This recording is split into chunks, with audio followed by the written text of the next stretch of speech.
அஸ்ஸலாமு அலைக்கும் வரஹ்மத்துல்லாஹி வபரகாத்துஹு. 5 நிமிடம் மதர்சா பார்ட் 18. ஃப்ரெண்ட்ஸ், வீடியோக்குள்ளே போகிறதுக்கு முன்னாடி சேனலில் சப்ஸ்கிரைப் பண்ணாதவங்க சப்ஸ்கிரைப் பண்ணுங்கள். அதே மாதிரி வீடியோக்கு லைக் போடுங்க. இஸ்லாமிய வரலாறு.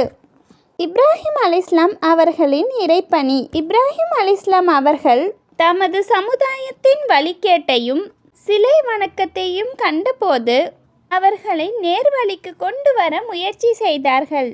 தன்மையாக தமது தந்தையிடம் சென்று, தந்தையே, தாங்கள் இந்த சிலைகளை ஏன் வழிபடுகிறீர்கள்? இவைகளால் கேட்கவோ பார்க்கவோ பேசவோ யாருக்கும் எந்தவித லாபத்தையோ நஷ்டத்தையோ ஏற்படுத்த முடியாதே. இவை தங்களையே பாதுகாத்திட முடியாத நிலையில் மக்களை எவ்வாறு பாதுகாக்க முடியும்? தந்தையே, நேரான உண்மையான அறநேரி நான் கூறுவதுதான். அதாவது ஒரே அல்லாவை வழிபடுங்கள். அவனே வாழ்வளிக்கிறான், மரணிக்கவும் செய்கிறான். அவனே மனிதர்களுக்கு உணவளிக்கிறான். அவனின் கருணையால் தான் மறுமையில் ஈடேற்றம் கிட்டும். அவன் சர்வ வல்லமை உடையவன் என்றார்கள்.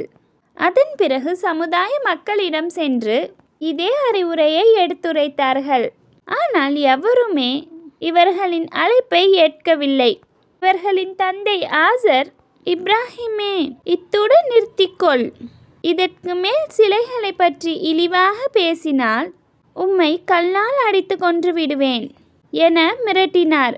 பின்னர் சமுதாயத்தின் அனைவரும் இப்ராஹிம் அலைஹிஸ்ஸலாம் அவர்களுக்கு எதிராக சூழ்ச்சிகள் செய்யலானார்கள்.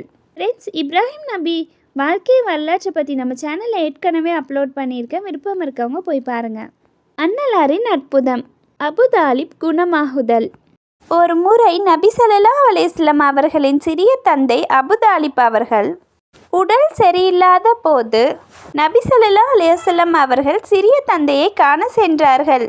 அப்போது அபுதாலிப் அவர்கள், என் அண்ணனின் மகனே, எனது உடல் நலத்திற்காக உமது இறைவனிடம் துவா செய்வீராக என்றார். உடனே நபி ஸல்லல்லாஹு அலைஹி வஸல்லம் அவர்களும், யா அல்லாஹ், என் சிறிய தந்தை நோய் நீக்கி நலம் பெற அருள் புரிவாயாக என துவா செய்தார்கள்.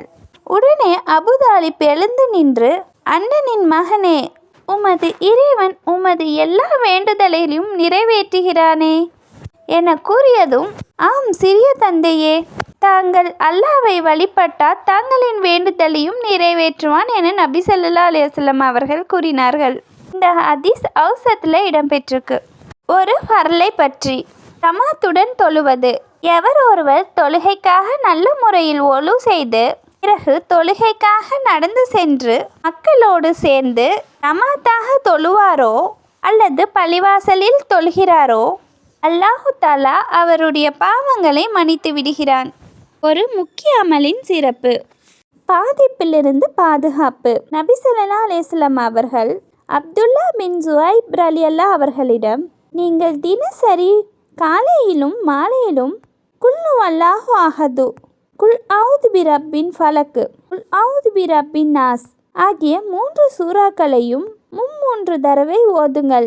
இவை எல்லா பாதிப்புகளிலிருந்தும் பாதுகாப்புக்கு காரணமாக அமையும் என கூறினார்கள். இந்த ஹதீஸ் திருமதியில் இடம்பெற்றிருக்கு. ஒரு பாவத்தை பற்றி.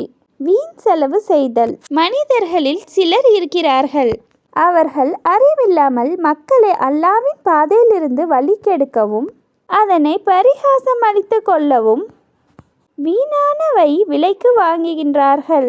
இத்தகையோருக்கு இழிவுள்ள வேதனை உண்டு என குர்ஆனில் குறிப்பிடப்பட்டிருக்கிறது. உலகத்தை பற்றி. செல்வம் இறை நெருக்கத்திற்கு காரணமல்ல. குர்ஆனில் அல்லாஹு தஆலா கூறுகிறான், உங்களுடைய செல்வங்களோ உங்களுடைய மக்களோ உங்களை நம்மளவில் நெருக்கமாக்கி வைக்கக்கூடியவர்கள் அல்ல. ஆனால் எவர் நம்பிக்கை கொண்டு நற்செயல்கள் செய்கிறாரோ அவர்களுக்கு 2 மடங்கு கூலி கிடைக்கும். மேலும் அவர்கள் சுவனத்தில் மாளிகைகளில் நிம்மதியுடன் இருப்பார்கள். மறுமையை பற்றி. நரக சமட்டியின் எடை. நபி ஸல்லல்லாஹு அலைஹி வஸல்லம் அவர்கள் கூறினார்கள், நரகத்தின் சமட்டையை பூமியில் வைத்துவிட்டு அதை தூக்குவதற்காக அனைத்து மனிதர்களும் ஜின்களும் ஒன்று சேர்ந்தாலும் அதை அசைக்கக்கூட முடியாது. நபி வழி மருத்துவம்.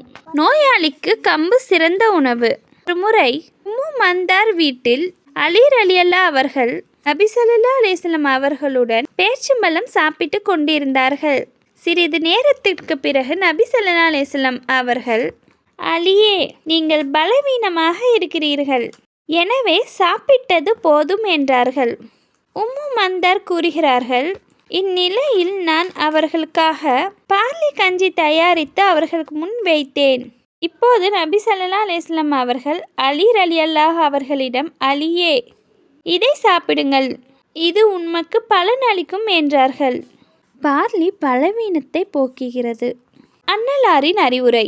நபி ஸல்லல்லாஹு அலைஹி வஸல்லம் அவர்கள் கூறினார்கள், மூக்கு காது அறுபட்ட கருப்பு நிற அடிமை உங்களுக்கு தலைவராக நியமிக்கப்பட்டு அவர் அல்லாஹ்வின் ஆணைக்கு இணங்க உங்களை வழி நடத்தினால் நீங்கள் அவருக்கு கட்டுப்படுங்கள். ஃப்ரெண்ட்ஸ், வீடியோ பிடிச்சிருந்தால் லைக் போடுங்க. அதே மாதிரி சேனலுக்கு சப்ஸ்கிரைப் பண்ணுங்கள்.